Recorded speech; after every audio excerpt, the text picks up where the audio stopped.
Assalamualaikum warahmatullahi wabarakatuh. Sebelumnya saya ucapkan banyak terima kasih kepada Bapak Ibu untuk mengikuti kegiatan ini.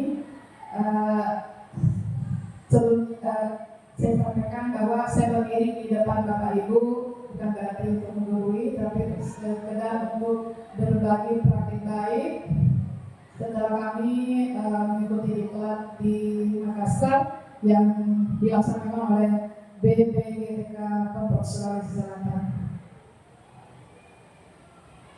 Baik Bapak Ibu, kami akan membagikan sedikit materi tentang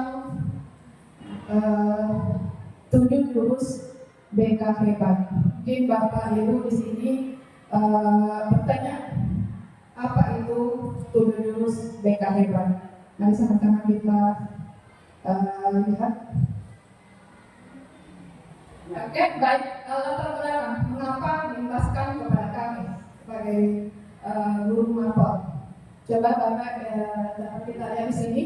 Berdasarkan Peraturan Menteri Pendidikan Dasar dan Menengah Nomor 11 Tahun 2025 tentang pemenuhan beban kerja, peraturan ini menegaskan bahwa semua guru wajib menjadi pembimbing yang selanjutnya disebut guru wali. Tugas guru wali adalah memberikan pendampingan akademik, pengembangan karakter, serta keterampilan sosial emosional secara berkelanjutan hingga akhir masa belajar. Guru wali diposisikan tidak berdiri sendiri, melainkan berkolaborasi aktif dengan guru BK dan wali kelas dalam memastikan kesejahteraan murid, termasuk dalam pencegahan dan penanganan isu-isu seperti perundungan dan kekerasan.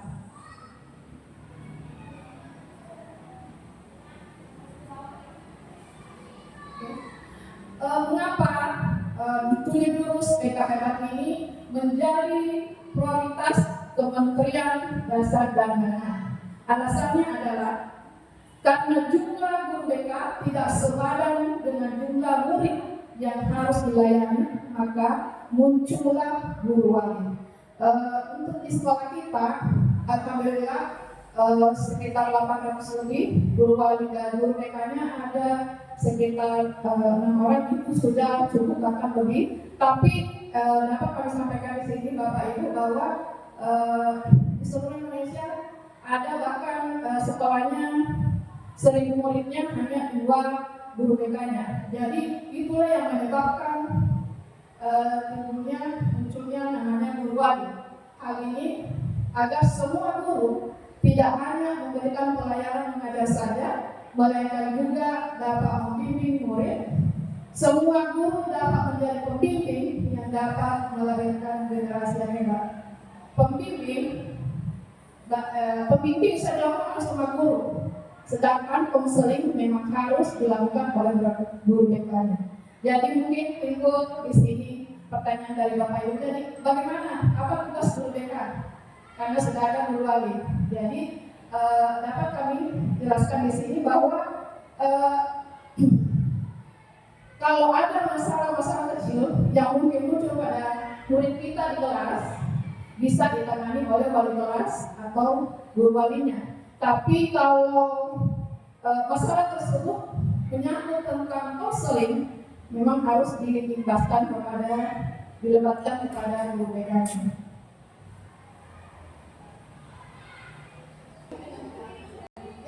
Tapi mengapa namanya 7 jurus BK hebat? Ya, jurus yang dimaksud di sini adalah teknik, langkah atau tips atau kompetensi yang harus dimiliki oleh semua guru agar dapat menjadi pembimbing atau mengarahkan murid dengan cara mengembangkan kompetensi murid dan memberikan pelayanan konseling juga jika menghadapi problem. Istilah jurus ini dikenal seni bela diri khas Indonesia. Jadi jurus ini diambil dari pencak silat yang merupakan budaya olahraga budaya kita di Indonesia, yaitu pencak silat, di mana rangkaian gerakannya mengandung keindahan, estetika, dan nilai kebaikan yaitu etika. Selain itu, pencak silat merupakan Seni bela diri yang menekankan kelembutan, kelenturan, persaudaraan, perdamaian, pengendalian diri, dan kasih sayang. Oke, Bapak Ibu, mungkin dari tadi Bapak Ibu mungkin kita bisa bergerak dan bernyanyi bersama untuk ini jingle dari 7 Jurus PKK. Silakan.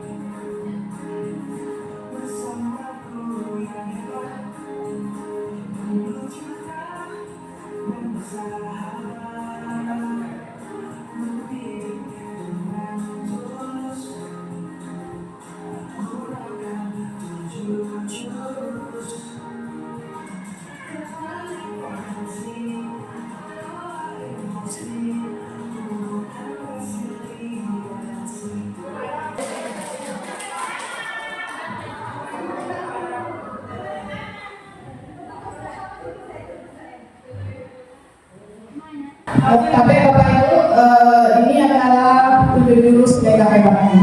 Pertama adalah jurus pertama, kenali potensi. Kedua, kelola emosi. Yang ketiga, tumbuhkan resiliensi. Yang keempat, jaga konsistensi. Yang kelima, jalin koneksi. Yang keenam, bangun kolaborasi. Dan yang ketujuh, menata situasi.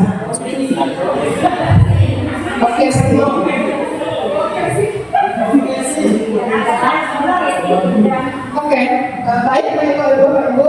Jurus pertama adalah kenali potensi. Tujuannya adalah agar guru mampu membantu murid mengeksplorasi bakat minat dan gaya belajar mereka secara optimal. Bisa kemarin dapat kami sampaikan bahwa jurus pertama dan kedua telah kami implementasikan di kelas 9 dan menggunakan asesmen Aku Pintar ID. Di situ bisa kita lihat ada namanya tes gaya belajar siswa. Biasanya di situ ada, dimana kita ketahui ada 3 gaya belajar. Ya, ada visual, audio, dan kinestetik. Oke, sekarang kita bermain kertas emosi. Ya, nanti saya bagikan kertas emosinya kepada Bapak Ibu. Jadi setiap peserta akan memegang 1 lembar kertas sebagai simbol emosi. Iya, tablet dibagikan satu persatu. Itu adalah kertas emosi. Jadi nanti Bapak Ibu itu kertas dianggap sebagai prasangka, perasaan mewakili prasangka. Jadi kalau nanti ceritanya Bapak Ibu merasa senang, kertasnya dapat rusak atau dielus-elus. Jika merasa kesal, kertasnya dapat diremas, dan jika marah, kertasnya dapat dirosobek. Coba perhatikan, pagi itu Bapak Ibu berangkat ke sekolah mengendarai sepeda motor. Bahan ajar yang sudah disiapkan rapi digantung di motor. Namun beberapa meter sebelum sampai sekolah, motor mendadak mogok karena kehabisan bensin. Dengan susah payah, Bapak Ibu guru mendorong motor hingga sampai ke sekolah. Bagaimana perasaannya Bapak Ibu? Bisa di kesal ya, kesal. Baik.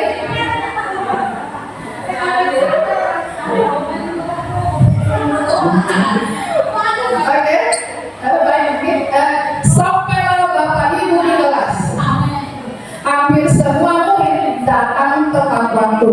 Namun belum sempat suasana stabil, Andi masuk terlambat. Ia hanya menunduk sambil berkata, "Maaf, Bu, saya telat." Kalau ada sesuatu yang terlambat, bagaimana perasaan takut?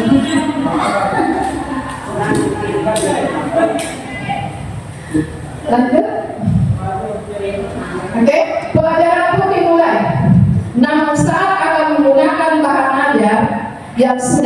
dipastikan Bapak Ibu guru tersadar bahwa bahan tersebut tidak ada. Dicari ke sana kemari, tapi tetap tidak ditemukan. Dengan terpaksa, Bapak Ibu guru melanjutkan mengajar seadanya. Bayangan aktivitas mengajar yang seru seketika buyar. Biasa terjadi. Oke, kita lanjut. Penambahan ajar yang berkelindangan, Bapak Ibu melanjutkan pelajaran dengan semangat menggunakan bahan yang telah disiapkan. Pelajaran pun berjalan dengan penuh kegembiraan. Baik Bapak Ibu, setelah tadi kita lihat, mari kita diskusikan bagaimana kondisi kertas yang Bapak Ibu pegang. Ada yang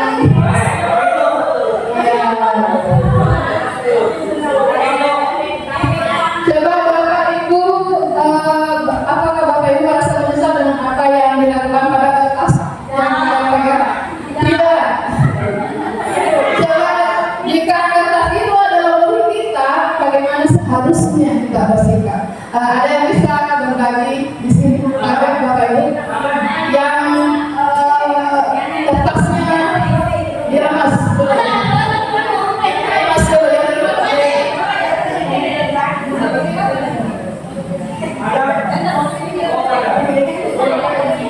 Baik, terima kasih. Assalamualaikum warahmatullahi wabarakatuh. Setelah melihat akhir dari cerita yang disampaikan tadi, kemudian kondisi kertas saya hampir terbelah-belah. Jadi ada penyesalan. Kenapa saya penyesalannya? Kenapa saya tidak mengidentifikasi? Kenapa anak itu tadi yang cerita yang akhir yang saya ambil saya memiliki kesalahan di sana. Kenapa pada saat saya menemukan siswa saya tertidur di dalam kelas, kenapa saya langsung emosi? Jadi kembali lagi bahwa sampai hari ini pengelolaan emosi saya belum bisa saya lakukan dengan baik.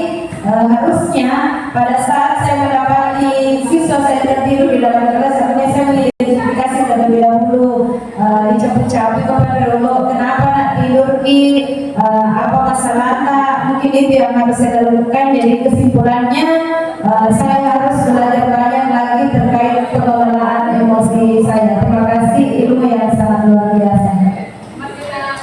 Ada lagi yang mau berbagi, Bapak Ibu? Silakan.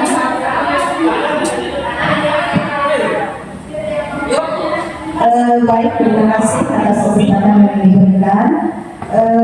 Melihat dari kondisi kertas yang saya pegang seperti ini, Bapak Ibu, ini tidak bersih seperti tadi, ada sedikit emosi. Terima kasih Bapak Ibu telah berbagi. Jadi pada intinya adalah di sini ada yang diri, ya. Baik, kita lanjut ke jurus yang ketiga. Yang membantu murid mengenali dan mengelola emosi mereka dengan bijak. Dapat kita lihat di sini adalah mengenal emosi. Emosi itu adalah beberapa, ada senang, marah, kecewa, sedih, terkejut. Itu adalah macam-macam emosi. Di sini dapat kita lihat bahwa Ernest Hammond mendefinisikan bahwa proses belajar sosial emosional atau social emotional learning adalah proses belajar mengenali dan mengelola emosi, menyelesaikan masalah, mengembangkan relasi sosial yang baik,